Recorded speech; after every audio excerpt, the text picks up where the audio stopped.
Hi, my name is Tom Gilchrist, and I'm the founder, head designer, sound man, cleaner, cafe person at 4MB Interactive. Basically, I'm the only person. It's a solo indie development studio where I occasionally get my brother to do some music, but it's basically just me. As you can see on the screen at the moment, hopefully, and if you follow our Twitter or anything like that, we've been messing around with a football game, and it's something that I have decided I actually want to pursue properly, and we're going to build this game out and make a proper game out of it. It's going to be called Sunday League Heroes. It's going to be based around the amateur game here in England, well, Britain in general. So everyone's going to be a bit shit. It's absolutely not FIFA or PES, where you have your professional, amazing Lionel Messis of the world. These guys are going to be hungover or, generally unfit, not very good at football, but my God, they're going to try hard. And we're going to try and capture that Sunday League spirit in the form of a game where you control some slightly terrible footballers.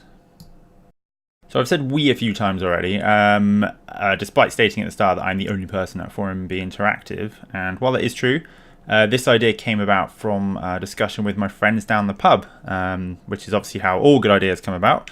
And so my friends Chris and Mike have been helping with the ideas, I guess, with the sort of general what happened to you when you were playing Sunday League type stories. And a lot of their input has gone into the game.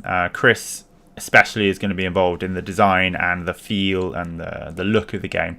Mike has helped me with the multiplayer testing because I live with him, and so he has no choice because I just keep bothering him until he actually plays the game with me for a bit. Development wise, I'm hoping to be as sort of open and transparent as I can. There's a hilarious moment where I've just started the game and the guy's fallen through the floor.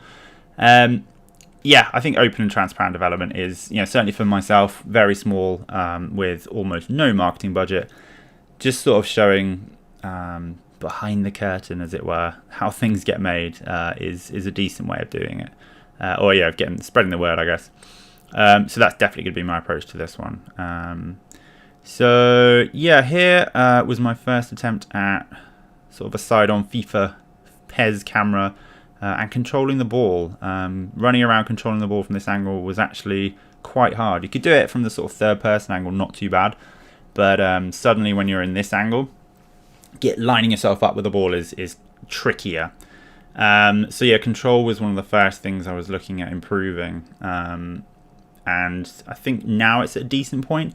If anything, it might be too good now, given that the level that we're aiming at is, obviously decidedly amateur. We don't want them to be able to run around with the ball just stuck to their feet permanently, because that's just not realistic. I can't do that. I'm terrible at football, and I'm sort of the base for the game, I would say. This is our first multiplayer test. This was myself versus Mike, and I stuck some of this footage up onto Twitter and YouTube earlier, but cut down to sort of the more interesting bits because there were some weird bugs in here. But as this is a devlog development vlog, you get to see all the weird stuff that goes on in the background. But even at this very early stage, it was kind of fun to play. And you sort of can feel that actually there might be a proper game in here somewhere once many things are ironed out. That's a nice little moment there where I scored a goal from behind the goal, because at this point the way to register a goal, there was just a trigger volume in between the goalposts, and any ball that passes through, regardless of which direction it comes from, counts as a goal. And then it deletes the ball and spawns another one in the middle of the pitch. So things like that have obviously been tidied up now. But this is what you get with early stage development. You're going to get weird stuff like that that's just placeholder until the actual proper stuff gets put in. So with the camera that I've set up here at the moment, I actually spent ages trying to figure out how to do a good camera, and I did it in such a bad way. I did it in a way that I was actually quite ashamed of, having spent so many years with Unreal Engine, and think that I can certainly know my way around it, and I'm not too bad.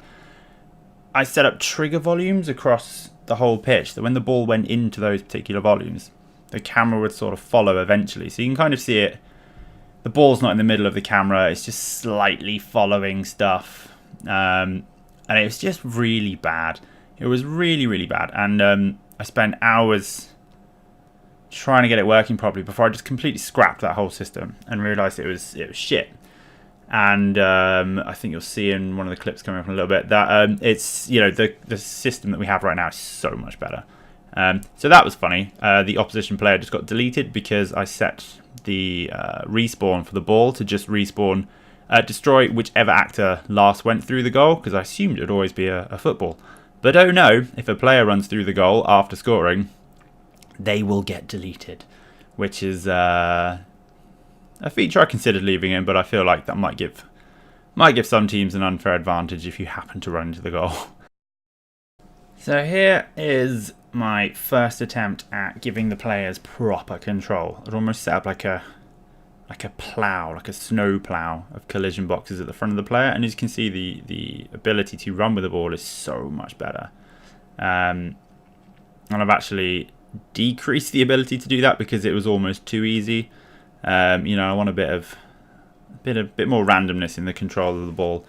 But this was the very first effort of making a more playable football game, and certainly the multiplayer test with the better control later on.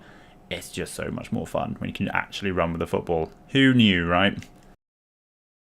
So this is the test with the slightly crapper control. So you can see there is, you know, an element of ability to dribble with the ball, but it pops out. It's not as easy to control. And what I found with this one is actually that you can control it without touching it, because it's almost like the player's wearing giant clown shoes at this point. Invisible ones, of course. But yeah, that actually led to a problem with being able to control the ball with the outside of that shoe, and just it's not realistic at all. And you know, we're not striving for 100% realism, but that was a little bit too rubbish. So yeah, it's these things like this where, you know, it's not something you think about when you're in the pub having a beer going, oh, wouldn't it be fun to make a football game? It's like, yeah, but how are you going to control the ball? That's just a bit of a killjoy, but it's getting there. It's getting better. So two things to notice here. Firstly, I've made a full-size pitch, and that scared me because I was like, oh my god, this is huge. How am I going to make a game like this? And also, sexy new FIFA camera, or FIFA style camera. It follows the ball properly. It doesn't rely on the stupid trigger volume system that I set up. It's so much nicer. It's so much nicer. Also, a slightly tweaked control method. For the player to dribble. Oh, look at that! Look at the camera follow that. Glorious. That actually took me like an hour to make versus the other one where I spent like 4 hours dicking around with it. This test is where I, firstly had player markers on yes, you can see who you're controlling, but also, more importantly, the tackling. The tackling started getting worked on, and as you can see, needed some work. The physics asset that comes with the advanced locomotion system that I'm using on the players at the moment, which you can get from the Unreal Engine Marketplace. It's a great little pack, actually. So the physics asset that comes with that is great. However, it led to some slightly funky responses when tackling players. Sometimes it looked great, other times it just looked completely off. Like, yeah, he's flown a little bit too far there. And, you know, we're going to go for some slightly meatier tackles. It's going to be a game where you can definitely wipe someone out. But, again, in that sort of, we don't want to drag ourselves too far away from realism. So that's a more successful test where if you just sprint into a player, you're just going to wipe them out. And that's something that I think works quite well. This is, I think, going to be the biggest challenge in the entire game. Goalkeepers. Oh my god, the goalkeepers. So, you know, they can sort of, if the ball goes into the box, they will do stuff. They will go for it. But, oh, yeah, that's not good, is it? That's an awful bit of goalkeeping. You'll see that I've already created the crowds, and that is as big as the crowds are going to get because it's amateur football. Yeah, keeper can run out, clear a ball, absolutely fine, although that's complete failure there. So yeah, I'm going to have to properly work on the AI for this and how they predict where the ball's going to be, you know, how it's going to work when it's traveling at speed or, you know, going off. Do they let it go off? Do they decide they're going to go and clear it? There's a lot of stuff here. This absolute nonsense bit of footage is because I was trying to make a funny GIF to put on Twitter, and I just got annoyed because I was like, I can't control the ball. This is terrible. I can't put this up as a GIF. But you can watch it, and because, you know, I just need more footage to fill the time to make this a reasonably lengthy video. But yeah, this has been a testing period. I think it's one where you can certainly lose your motivation when you realise that the job of creating a goalkeeper is going to be so much work, and there's going to be a lot of time where it's just going to be horrendous. I can't remember if I score this or what the keeper does here. What does he do? Nothing. Hit the post. Brilliant. Oh yeah, we have square posts because, yeah, when I was a teenager and early 20s playing Sunday League football, we had square posts, which are terrible, but, you know, part of the authenticity of the whole thing. So yeah, there you go. Ball's just outside the box and the keeper goes back, which, you know, really you want him to be like, all right, there's no one else around. I will go and clear that ball. But then at the same time, they're supposed to be rubbish goalkeepers. So, I mean, that's some shocking goalkeeping right there. Yeah, it's going to be one that I'll probably focus on the outfield players to start with. Speak of the devil, there are some outfield players, and you might be wondering why they're all facing the wrong way, or they're all facing north on the screen. That's because at this point there was a bug where if you started them facing, you know, towards the opposition goal, the controls were messed up. Like up was left and right was down and something else like that. And that was due to the way the control rotation. So it was oriented towards the direction of the character, not the camera. And so when I moved the camera, it would mess things up. That's now fixed, but it's a problem that bugged me for ages and I could not figure it out. But yeah, this was my attempt to get 11 players on the pitch and to actually get some passing going, and it's not too shabby. I was actually pleasantly surprised with how this worked. The first touch is horrendous, and that's something I'm definitely going to look at. Some sort of auto first touch, because, you know, I don't want it to be too manual, but at the same time, it's going to have to be a bit manual just because that's the game. It's not going to be... The AI is not going to help you out of stuff. The computer's not going to help you out. And so yeah, having made one team, it was quite easy to then quickly make a second. And so this is mine and Mike's first, I guess, proper multiplayer match where, you know, obviously the first one was just the one-on-one, and this is 2 teams of 11 shocking goalkeepers, rubbish outfield players, but, you know, it's vaguely a football game. You could look at this and go, that is a football game, kind of. So things that, you know, from playing this test game with Mike, I realised I need to sort out is, once a player has been changed off of, they just kind of stay where they are. So if you take your right back and run all the way into the opposition penalty box, they'll just stay there. They won't move anywhere else. I already know how I am going to fix that. It should be relatively straightforward because at this point I've actually created trigger volumes across the entire pitch that just tell the game where the ball is on the pitch, which, you know, I thought might be useful at some point. And obviously with the players as well, it's going to be, you need to get back to right back if you are a right back. So I think that should be relatively straightforward to implement, and that's something I'm going to be looking at doing. That's a great tackle there, isn't it? So yeah, there's some funky tackles that take place in this demo.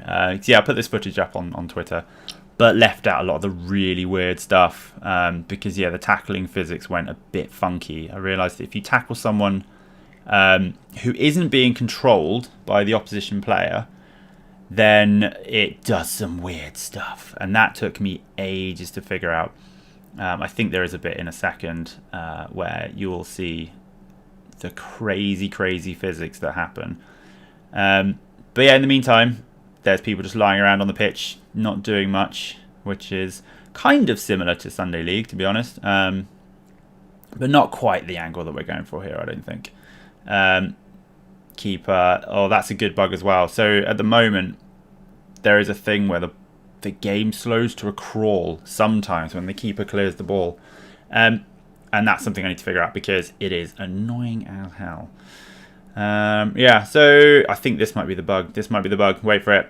No, oh no, because he's controlled. I reckon it's the next guy. He's about to get murdered and defy all laws of physics. This was really embarrassing actually, because I couldn't actually tackle my own a player with my own game. That guy was fine. A little bit aggressive, but basically okay. You'll notice he was the controlled guy. Then when I come in and destroy this chap, oh my word. Oh my word, that is just ridiculous. And that took me a while to figure out why that was happening. But it is now fixed, thankfully. Right, I've managed to talk for approximately 15 minutes, which I think is a solid amount of content for my devlog. It was really intended to just catch everyone up on where we were. This is the culmination of a week's worth of development. The last 2 weeks have been focused on 2 other titles that I've got releasing on Nintendo Switch quite shortly. But now I'm pretty much focused on this here on out. So yeah, no idea when it's going to come out, the game. Doubt this year. It's probably going to be next year, early next year I'd like to say. Don't really want to go head to head with FIFA and PES. That seems like it would be a bad move. But we'll see. There's going to be so many random things that crop up. And I mean, any game developer will tell you that if you say your game's going to be ready in 6 months, it's going to be 12, 18, whatever. So yeah, we'll just develop it, as I said, open and transparently. And we'll see how we get on. But thanks for watching. I suppose I should say like and subscribe or something. But I'm not going to do that because that's ridiculous. Go about your lives. Thanks very much. Goodbye.